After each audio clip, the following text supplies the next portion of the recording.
जय हिंद छात्रों। आज हम आपको इस क्लास में 12th केमिस्ट्री की कुछ टॉपिक समझाने वाले हैं जो कि आपके लगभग टोटल 5 नंबर के समथिंग बनेंगे। तो आप इन्हें ध्यान से समझिएगा और अगर आपको यहाँ पर हमारी राइटिंग थोड़ी सी दिक्कत करे तो ध्यान से सुनिएगा जरूर। उससे आपको 100% चीजें समझ में आने वाली हैं, तो ध्यान से सुनिएगा और देखिएगा। तो देखिए हमारा इसमें पहला टॉपिक है ब्राउनी गति। देखिए इसका सबसे पहले रफली मतलब समझ लीजिए होता क्या है। देखिए ब्राउनी गति का मतलब है टेढ़ी मेढ़ी गति। टेढ़ी मेढ़ी गति का मतलब इसमें क्या है कि किसी भी दिशा में गति, मतलब कोई दिशा फिक्स नहीं है कि सीधी जाएगी, आगे जाएगी, उत्तर दिशा में, दक्षिण दिशा में, कोई दिशा फिक्स नहीं है इसकी। ठीक है, अब आइए थोड़ा सा इसमें लिखेंगे कैसे वो समझते हैं। तो देखिए कोलाइडी विलयन में कोलाइडी कणों की निरंतर टेढ़ी मेढ़ी गति को ब्राउनी गति कहते हैं। ठीक है, अब देखिए ब्राउनी गति के कारण क्या है।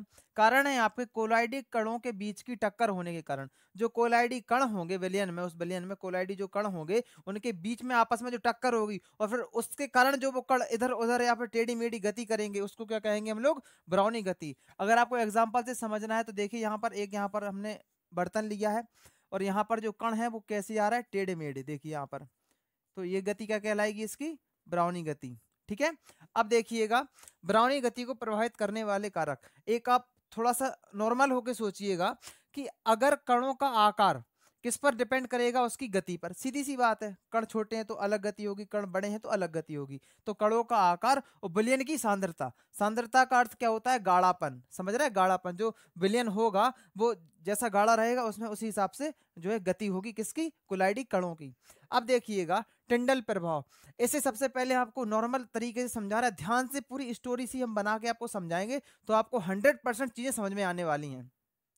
जैसे मान लो एक बंद कमरे में आप बैठे हो, ध्यान से समझना, बिल्कुल बंद है, कहीं से भी रोशनी नहीं आ रही है और कहीं से हमने एक उसमें जो है छिद्र कर दिया, कहीं भी दरवाजे पे कहीं से भी, फिर वहां से हमने टॉर्च लगाई और अंदर आप क्या करेंगे, जो धूल होगी उसको आप उड़ाएंगे। तो आप ध्यान से देखना उस कमरे में जो एक प्रकाश किरण बनेगी उसके बीच में आपको जो है वो धूल के कण दिखाई देंगे। सीधी सी बात है, धूल के कण दिखाई देंगे, ऐसा लगेगा सामने से जो है वहां पर जो है जो धूल के कण है वो चमकते हुए हमको दिखाई देंगे। तो इस पूरे प्रभाव को कहते हैं हम लोग टिंडल प्रभाव। इसे कोलाइडी विलयन के हिसाब से हम समझते हैं। तो देखिए यहाँ पे कोलाइडी विलयन में मान लो ये क्या है, आपका एक कोलाइडी विलयन है। यहाँ से ध्यान से समझिएगा, एक बीकर हो गया और ये क्या है आपका, एक कोलाइडी विलयन हो गया। कोलाइडी विलयन में प्रकाश किरण पुंज को प्रवाहित करके उसे प्रकाश की दिशा में से लंबवत देखने पर, देखिए यहाँ पर मान लो यहाँ पर हमने एक प्रकाश किरण इसमें जो है इसके अंदर डाली, प्रकाश किरण पुंज लंबवत देखने पर। लंबवत का मतलब क्या है, ऊपर से। यहाँ पर क्या है, यहाँ से अपन लोग देख रहे हैं, ये आपकी आंख मान लो। ठीक है, ये क्या है, आपकी आंख। यहाँ से देखने से उसमें एक शंकु जैसी आकृति दिखाई देती है। तो यहाँ से हमें एक कैसी आकृति दिखाई देगी, शंकु जैसी। ठीक है, शंकु जैसी आकृति दिखाई देती है, इसे टिंडल प्रभाव कहते हैं। ठीक है, अब देखिए अगला टॉपिक है आपका वैद्युत कण संचालन क्या होता है। इसमें कुछ नहीं है आपका, देखिए विद्युत क्षेत्र के प्रभाव में कोलाइडी कणों का विपरीत आवेशित इलेक्ट्रोडों की ओर गति करना क्या कहलाता है, विद्युत कण संचालन। समझ में नहीं आया, अब ध्यान से देखिएगा। जैसे ये मान लो एक बर्तन है और यहाँ पर हमने एक लगा दी प्लस की छड़ और एक लगा दी आपकी माइनस की छड़, और यहाँ पे जो विलयन आपका भरा हुआ है कोलाइडी विलयन, इस ये क्या होता है, आवेशित होता है। एक होता है प्लस का और एक होता है माइनस का। तो ध्यान से समझिएगा, इसमें क्या कह रहा है, वैद्युत क्षेत्र के प्रभाव में कोलाइडी कणों का विपरीत आवेश इलेक्ट्रोडों की ओर गति करना। इसका मतलब क्या हुआ कि जो विलयन के कण हैं, मतलब जो प्लस कण है वो किसकी साइड गति करेंगे, माइनस वाले की ओर, और जो माइनस वाले कण है वो कहाँ गति करेंगे, प्लस वाले की ओर। क्योंकि विपरीत आवेश हमेशा एक दूसरे को पकड़ने की कोशिश करते हैं, अर्थात एक दूसरे की ओर खिंचाव करते हैं। समझ रहे हैं, ठीक है। तो इसमें कुछ नहीं, केवल विद्युत क्षेत्र के प्रभाव में कोलाइडी कणों का विपरीत आवेश आवेशित इलेक्ट्रोडों की ओर गति करना वैद्युत कण संचलन कहलाता है। समझ में आ गया। अब ध्यान से समझिएगा, स्कंदन। स्कंदन का मतलब क्या है, इसका सबसे अच्छा उदाहरण है आपका ब्लड। अब देखिए कैसे, सबसे पहले परिभाषा सुन लीजिएगा। यदि कोलाइडी कण से आवेश को हटा दिया जाता है तो ये एक दूसरे से जुड़कर बड़े कण बनाते हैं। इस प्रक्रिया को स्कंदन कहा जाता है।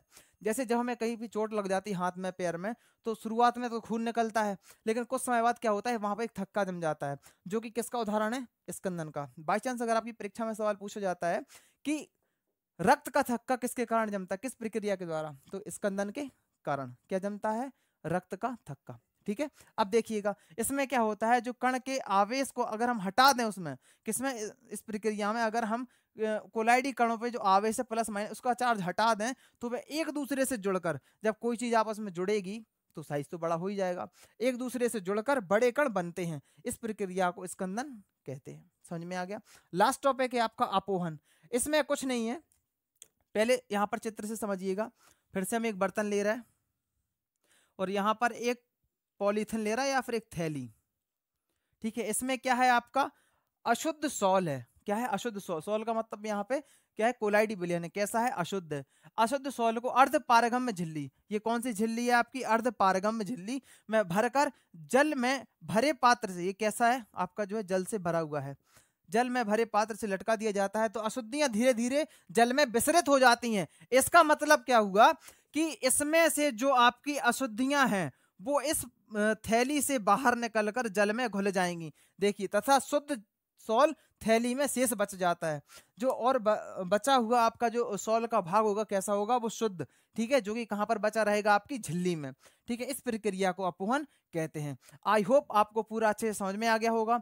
अगर कोई भी डाउट हो तो हमें कमेंट करके जरूर बता दीजिएगा और इसे नोट जरूर कर लीजिएगा। और अगर थोड़ी सी आपको राइटिंग समझ में नहीं आ रही हो तो उसके लिए सॉरी, ठीक है, कोई दिक्कत नहीं है, धीमे धीमे हम इस राइटिंग में भी सुधार कर लेंगे, कोई दिक्कत नहीं है। आपको बस चीजें समझ में आ जानी चाहिए, और अगर आपने ध्यान से सुना होगा तो उसमें आपको कोई भी एक्स्ट्रा चीज समझने की आवश्यकता नहीं पड़ेगी, ठीक है। तो मिलते हैं नेक्स्ट ऐसे ही इंटरेस्टिंग टॉपिक के साथ, ठीक है। तब तक के लिए जय हिंद, जय भारत। अगर आप चैनल पर नए हैं तो जो है कमेंट्स और लाइक जरूर कर दीजिएगा और सब्सक्राइब करना ना भूलिएगा, ठीक है। मिलते हैं नेक्स्ट टॉपिक में, तब तक के लिए जय हिंद, जय भारत। इसे नोट कर लो या फिर इसका स्क्रीनशॉट कर लो।